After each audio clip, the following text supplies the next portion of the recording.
So we had another comment from a different video. The video about it's people who have never heard the gospel in this life, and what is their spirit? What is their eternal fate? I guess, or are they burning in hell because they never heard Jesus' name? So in that video, we talked about this one uncontacted tribe, and so we had a comment on that from the bottom line 9250.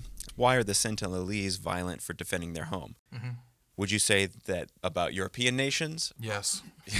Yeah, I would. I mean, like if the European nations were doing this thing where they were like keeping everybody out and the violence was like for non-contact, then I'd be like, yeah, I'd say the Europeans are violently defending their home to not be contacted by outsiders. I'd be saying the same thing. So violence is violence. It doesn't matter if it's the Sentinelese or Germany. I mean, Right. violence is Okay. violence. So yeah, I would say that So, about them right, too. okay, we cleared that up. But then they quote Luke 12. The servant who knows the master's will and does not get ready or does not do what the master wants will be beaten with many blows. Verse 48. But the one who does not know and does things deserving of punishment will be beaten with few blows. They go on to say, what makes you think people who don't know Jesus won't be punished in the afterlife? Yeah. I love this question. I think, I love that you're like really thinking because you put forth a question that makes me think as well. So this should be a good discussion.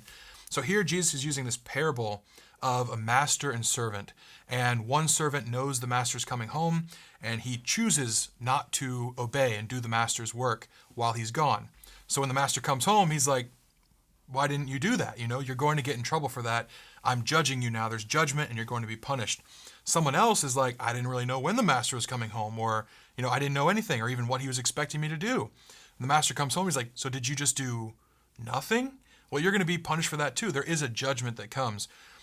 In the original video of this, I brought out a verse in Matthew where Jesus is talking about different cities that will experience different things in the judgment.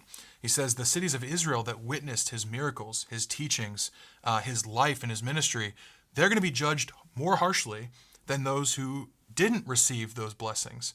And so I didn't say that there will be no judgment on people that didn't know Jesus. What I said was they're not burning in hell for eternity.